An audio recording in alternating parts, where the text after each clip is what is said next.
Hi, I'm Joshua Morrison with South by Texas State, and I'm here with Laura Damon-Moore, a co-founder of the Library as Incubator project, and Trent Miller, owner of the mysterious job title Head Bubblarian at the Madison Public Library.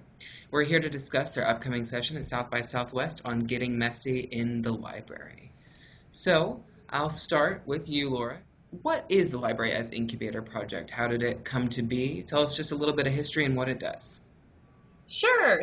The Incubator project or Libraries Incubator project started in 2010 when myself and my co-founders, Christina and Aaron, were grad students in library school at UW-Madison.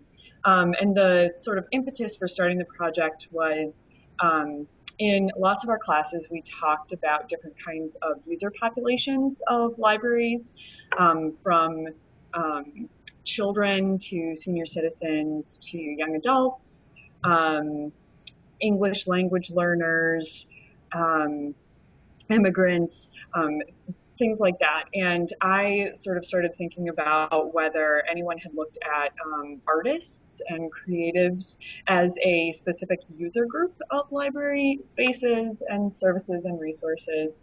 And couldn't really find much just from doing online searches and things like that. So we, I sort of pulled this little group of students together and said, let's look at this question and start talking with some artists about how they use libraries and if they are using libraries. It turns out that they use libraries and are inspired by libraries all the time and in lots of different ways. So we decided to share their stories. So, tell me a little bit about the Bubbler project. So the Bubbler, it's funny, we worked together for years. The Bubbler really came out of a couple things. I had some great coworkers who were working on some kind of technology-based grants and stuff. And then the other part was a big, crazy party. So we have a really unique kind of origin story that we didn't start by sitting in a room with a bunch of management people saying, um, oh, like what 3D printer should we buy? How should we do this and this? We really started with kind of this, some people working on some things, but then also this big event that all these people in town showed up to.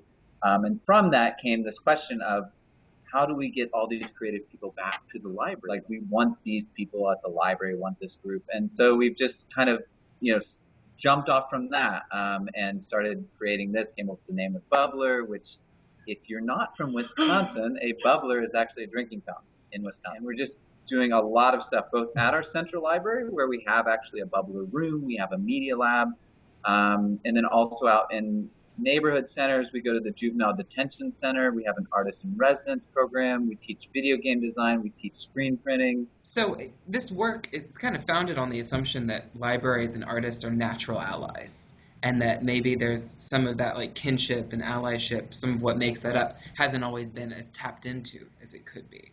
Is that kind of a correct assumption? Um, I think so. Yeah, it's sort of.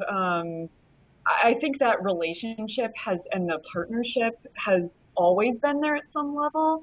But I think that the work that we're doing really brings it to the fore and sort of formalizes it and mhm. cements those partnerships and relationships. Yeah, one trend we've really seen pop up a lot, both of us, that we've talked about are like artist in residence programs. It's like, yeah, sure, artists have always used libraries in different ways, but like actually having residencies where artists are, working in libraries and kind of interacting with the staff, the public, and the collections, I think is, I would say has grown quite a bit in the last 5 years. This seems like a really creative way to like keep the arts alive in culture because so often I find that those movements, those pushes focus on art appreciation. Like, here's this art, look at it and appreciate it.